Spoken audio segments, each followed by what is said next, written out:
Hoy una nueva clase de interacción humano-computadora.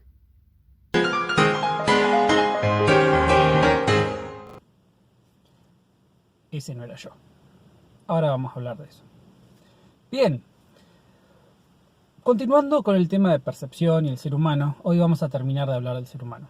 Antes de arrancar con el tema de hoy, me gustaría recomendar, si todos estos temas de percepción, lo que vemos, lo que existe, lo que no existe, les resulta interesante, un libro que recomiendo y que yo lo tengo y que me gusta mucho, es este libro que se llama Alucinaciones, de Oliver Sacks. Obviamente el libro trata sobre las alucinaciones, ya sea provocadas por algún tipo de enfermedad o por el uso de drogas, pero es muy interesante el análisis y el estudio de cómo se dan estas alucinaciones y lo que provocan, y hay toda una discusión muy interesante sobre eso. Piensen desde un punto de vista si lo pensamos desde el punto de vista de computación, una alucinación es un rendering en tiempo real fotorrealístico. Es muy impresionante eso. Si yo tengo una alucinación y por alguna razón yo estoy viendo en este momento una gallina adentro del auto, es una gallina real.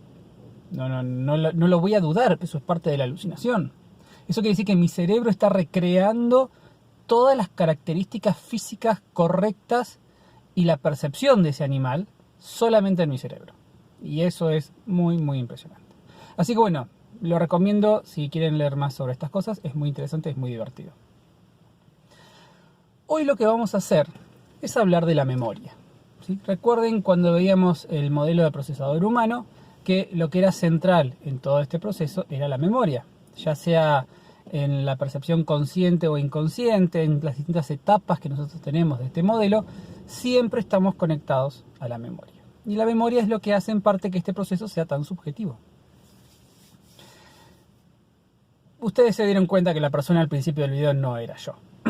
La pregunta es, ¿por qué se dieron cuenta que no era yo? ¿Cómo sabían que no era yo? Obviamente caemos en la memoria. Ustedes sabían o pensaban esperar algo y se encontraron con otra cosa. Esa comparación se hace a partir de la memoria. Ustedes sabían cómo era la cara de Martín Larrea, lo tienen en la memoria. Y cuando vieron esta cara nueva, se dieron cuenta que no era la misma. Todo lo que hacemos nosotros, y más aún, todo lo que somos nosotros, lo que nos gusta, lo que no nos gusta, lo que pensamos, todo es la memoria. ¿Sí? Y esto es muy interesante, el tema de la memoria, cuando se habla o lo analizamos desde el punto de vista de problemas de memoria. ¿Sí? Solamente para intentar dimensionar un problema de memoria, imagínense la situación donde ustedes empezaron a ver este video, se encontraron con esta persona, dicho sea de paso, esa es mi sobrina, Eliana. Hola Eliana, muchas gracias por participar. Se encuentran con Eliana y dicen, no, pero ese no es Martín. Ahora imagínense que por un momento alguien les dice, no, pero Martín no da más la clase, esa es la nueva profesora. Ustedes que van a decir, no, estás equivocado, si yo me acuerdo que era Martín el profesor. Imagínense por un momento tomar la posición de que efectivamente esa es la profesora de la materia. ¿Cómo se sentirían ustedes ante esa situación donde la memoria de ustedes les está diciendo algo que no se corresponde con la realidad? Ahí pueden empezar a tener una percepción de cómo vive una persona con problemas de memoria. ¿Sí? Es muy impresionante esa situación. Pero bueno, hoy vamos a hablar de la memoria. ¿Sí?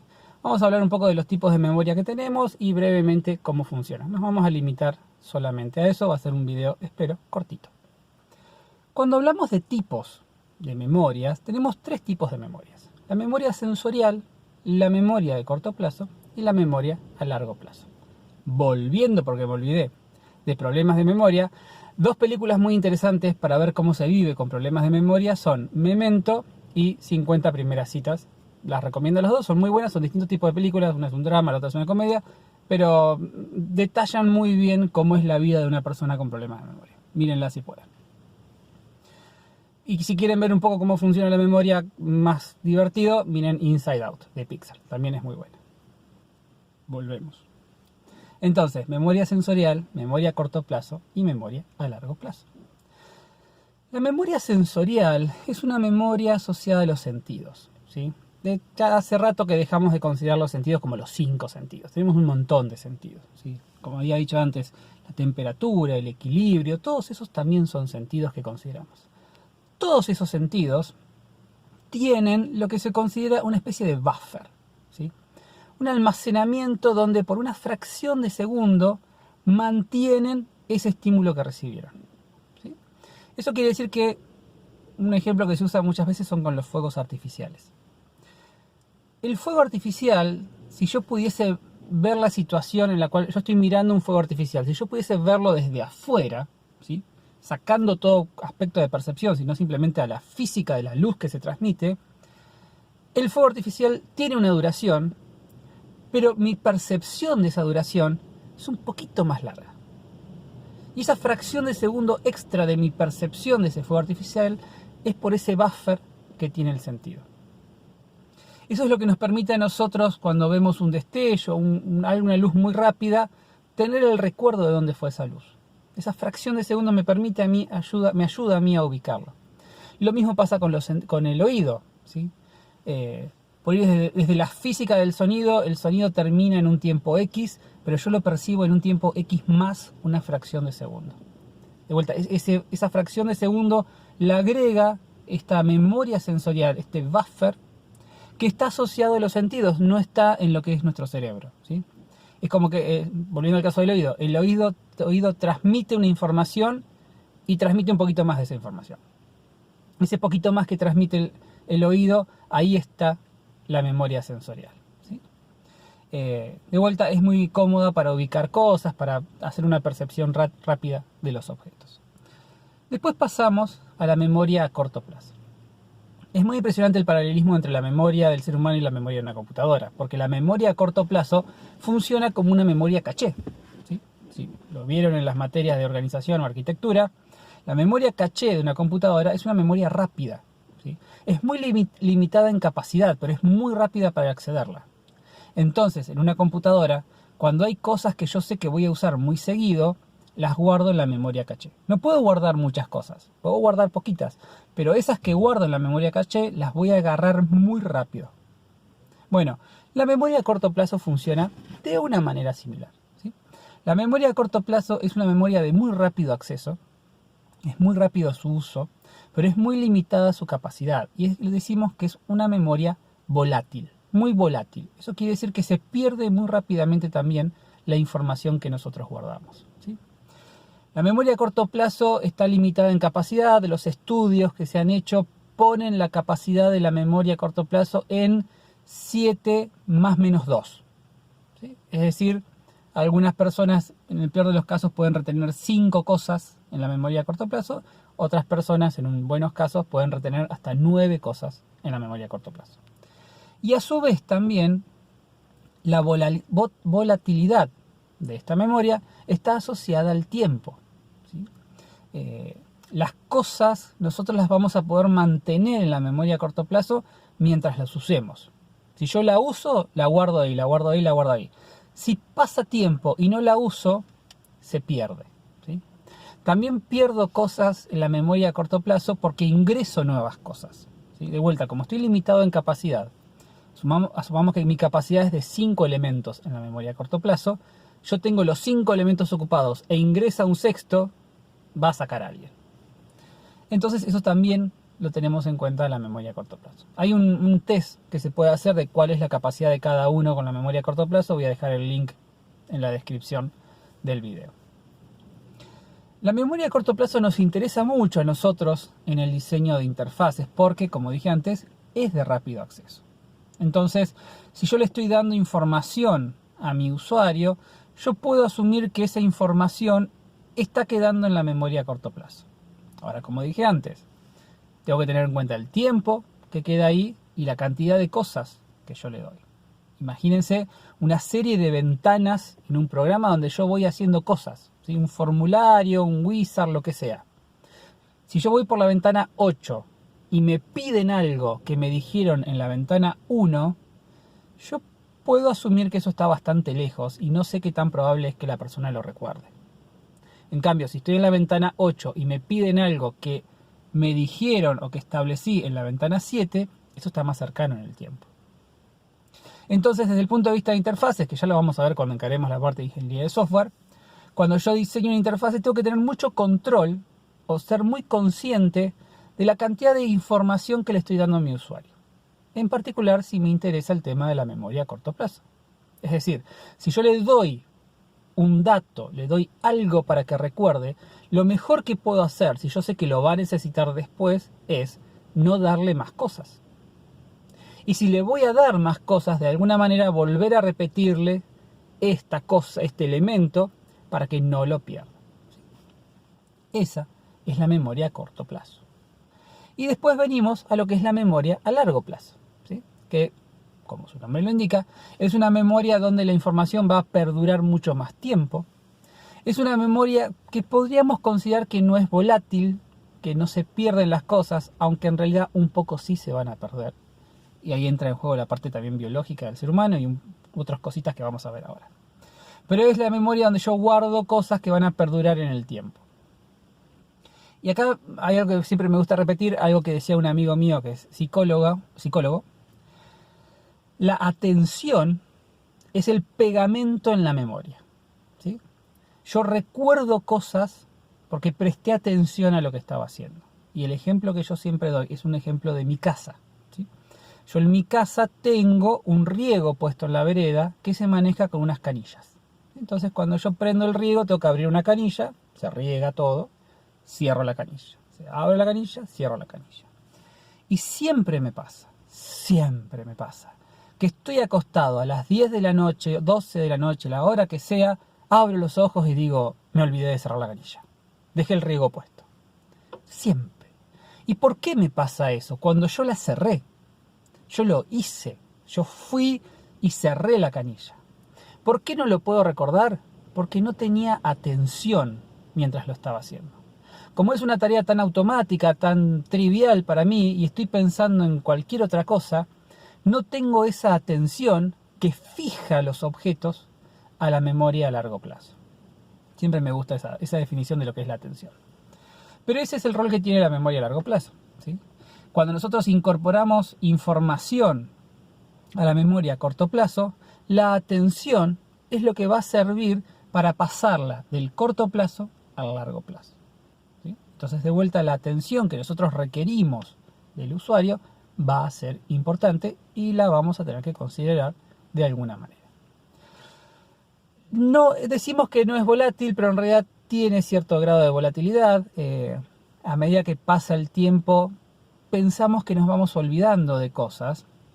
Y acá de vuelta, haciendo un paralelismo con lo que decíamos de los sentidos, recuerden que yo les decía, los sentidos no dejan de ser impulsos eléctricos. Desde el sensor que toca algo, ¿sí? El impulso eléctrico que viaja por el sistema nervioso central del cerebro y el cerebro que interpreta. Si yo pudiese simular esa información que estoy mandando, le puedo hacer pensar al cerebro que está percibiendo, sintiendo algo que realmente no está pasando, y el ejemplo de la película de Matrix. Lo mismo pasa con la memoria. La memoria no deja de ser cada uno de nuestros recuerdos no deja de ser un almacenamiento químico electrónico en nuestro cerebro, ¿sí? Entonces, si yo pudiese saber cómo se almacena información, yo podría llegar a ingresar información a la memoria de una persona y hacérsela pensar, como hacer pensar a esa persona que eso realmente pasó. Y de vuelta, en todo esto, los sueños siempre son unos buenos ejemplos de estas cosas. En el sueño, el cerebro está generando un montón de percepciones que no están pasando en la realidad, y a su vez, el cerebro está generando un montón de recuerdos, ¿sí? Un montón de memoria que realmente no la vivimos, o sí la vivimos, de acuerdo a cómo ustedes quieran interpretar la percepción, ¿sí? Pero bueno, en todos esos casos nos está pasando, y muchas veces pasa que el sueño es tan claro, tan vívido, que por ahí hasta empezamos a dudar si algo que pensamos que nos pasó realmente nos pasó o fue un sueño, ¿sí? Ahí es donde empezamos a ver ese límite entre si somos capaces de diferenciar una percepción o un recuerdo verdadero contra algo que se generó en el cerebro solamente. Pero bueno, decimos que solemos olvidar cosas, y en realidad no hay tanto olvido, ¿sí? Hay menos olvido del que nosotros pensamos. Y lo que es interesante de la memoria a largo plazo tiene que ver con la codificación de la información, cómo nosotros guardamos cosas en la memoria. Ahora bien, cuando sigamos hablando solamente de memoria a largo plazo, Cuando hablamos de memoria a largo plazo, cuando hablamos de la memoria de la persona, solemos hacernos la idea de que la memoria es como una gran biblioteca, donde yo guardo un montón de información, ¿sí? Y después ir a buscar una información es ir a la biblioteca, saco el recuerdo y ahí lo tengo. Y en realidad ya está demostrado que no es así. La memoria, en lugar de funcionar como una gran biblioteca, funciona como una gran red, donde hay un montón de cosas conectadas. Y cada vez que nosotros generamos un recuerdo nuevo y lo guardamos ese recuerdo conectado a otras cosas, ¿sí? Esto, si alguna vez tienen la oportunidad de hacer alguno de estos cursos que enseñan a estudiar mejor, a tener mejor memoria, van a ver que muchos de estos cursos se basan en esta característica, en cómo yo guardo, cómo yo codifico la información. Y la mejor forma, o la forma en realidad como nosotros codificamos información, la guardamos, es asociándola a otras cosas. Y ahí es donde aparece toda esta red de conexiones. Entonces, cuando yo pienso, por ejemplo, en mi escuela primaria, cuando hice 7º grado, ese recuerdo está conectado con muchas otras cosas. Está conectado con la maestra, está conectado con el color del colegio, está conectado con el olor de los pasillos y de los productos de limpieza. Todo eso generan conexiones.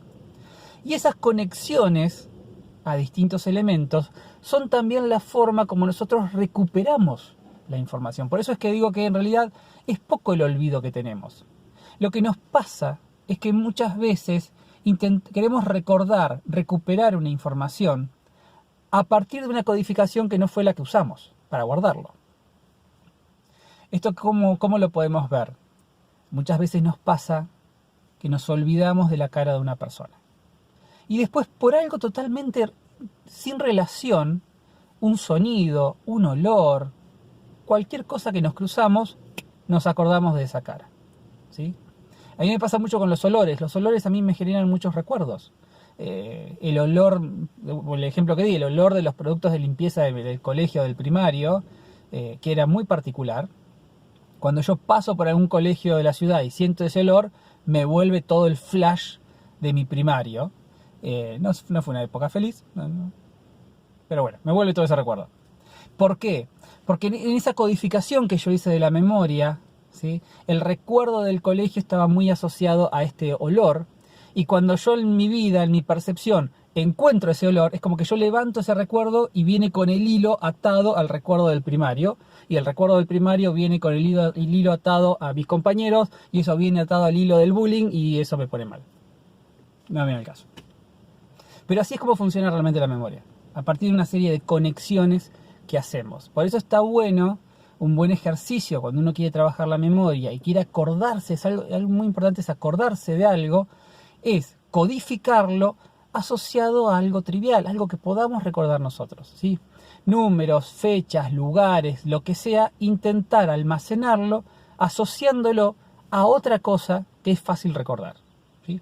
Y eso va a ayudar, siempre y cuando respetemos esa codificación, a poder recuperar la información después, ¿sí?